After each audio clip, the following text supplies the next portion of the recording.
haven't played that many new games in 2025, as I've been on a bit of a retro throwback.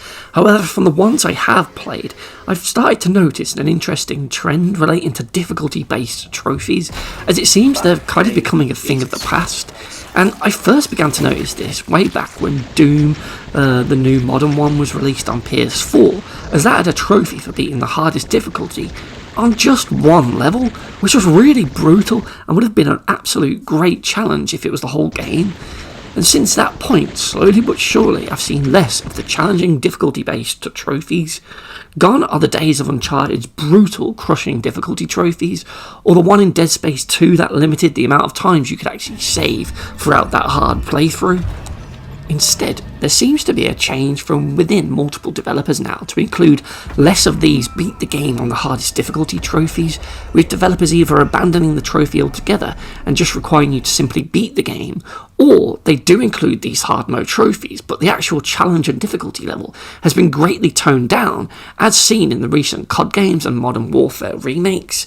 Sony too are also at it, as just a few years ago with the release of Last of Us Part 1 remake, they ditched all the difficulty-based trophies, so there was no need for a grounded run or a normal or hard difficulty playthrough, making that platinum super easy and honestly really forgettable, especially when compared to the remastered PS4 version, which got you to play on the harder difficulties, which is one of the standout moments of that platinum journey.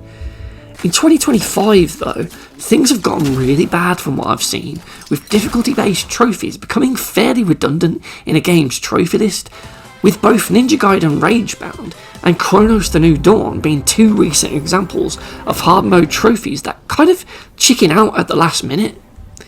You see, when a Ninja Gaiden game, a series known for having a brutal difficulty and a super challenging platinum, has a hard mode trophies, gamers' butts usually clench up and they immediately get PTSD. However, while Ragebound has a trophy for beating the game on hard, which is actually very challenging if you were to do it legit.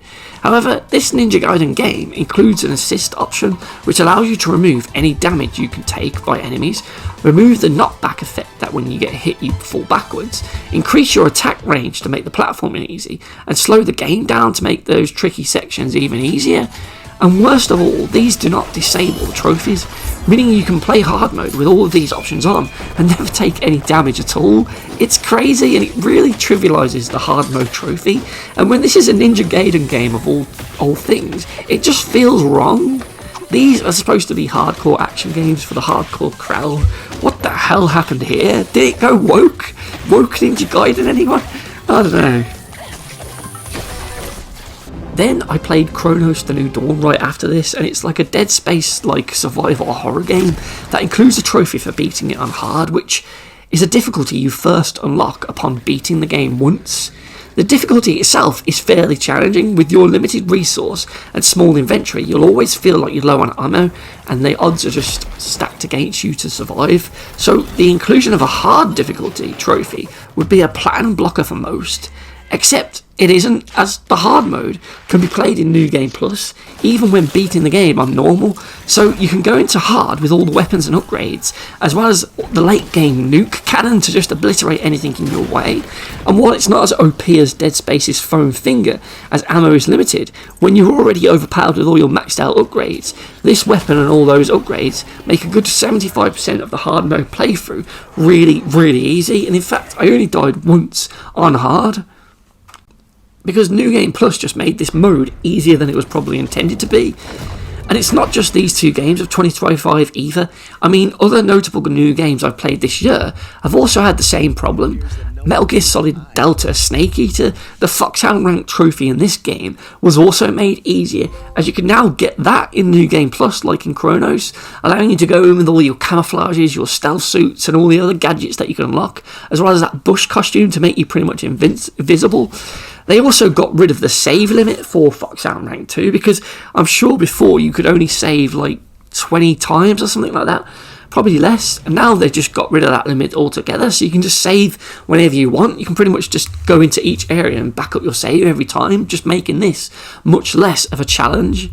Mafia the Old Country was another game with a hard mode trophy, and I think I played through hard on first, and honestly you wouldn't have even known. Mafia 1 and 2's hard modes were much tougher, but Old Country was barely a game anyway, so I guess that's why. Robocop Unfinished Business was another game I played, and just like the original Rogue City, there weren't even any difficulty-related trophies in this one, so you just had to just beat the game. Oblivion also didn't have any difficulty-related trophies, and you could change all the settings to just put it on super easy and just one-shot your way through the game without it just blocking any of the trophies. And don't get me wrong, I'm not trying to be an elitist here, saying that hard mode trophies are the best and every game should have a really super hard trophy. And honestly, I don't really care if you use the assist or not, or New Game Plus or whatever in those games to do it. I mean, if the game gives you an option that will make things less frustrating and quicker, then of course you'll take that option, you'll take the easier path. I certainly did. It's fine to use them, and it's fine if you don't want to. If you want that extra challenge, just go for it without them, and if you don't, then fine, use them. It's all good, baby. I just think, as a dev, if you're gonna put in difficulty related trophies, like a hard mode trophy in there, then actually make it a hard mode trophy. If you're not going to do that, then why bother adding those in the first place? Just put a simple beat the story mode trophy and then think of some other ones to go in their places. For me, one of the best hard mode trophies I unlocked this year was Trepang, and I know that game hasn't come out in 2025, but it was a great example of a hard mode trophy because the insane mode in this game was a real challenge that required godlike reflexes to get through, because you could pretty much just die in like one bullet and your run's just over. It was a really tough but really rewarding difficulty, and when I finally beat a level, there was just such a thrill to it, and I was so excited and pumped to go on to the next level and face the next roadblock. So I know firsthand just how amazing these trophies can be. And let's face it, there's not a great deal of trophies around that really push you to your limits nowadays. And one regular source of them were these difficulty related trophies, but now there just doesn't seem to be any more of them. Which is a shame, because I really hope they don't die out. But please, if you are going to put some difficulty related trophies in your game, make them stack. My god, it's so annoying when they don't and you have to play the game through 3 times, just like I had to do with Shadows of the Damned recently. Screw that game. So yeah, what do you think of difficulty related trophies in games? Love them or hate them? Do they make you happy or sad? And should assist options and New Game Plus disable the trophies for those hard modes? Let me know in the comments below. Thanks for watching, and I'll see you in the next episode.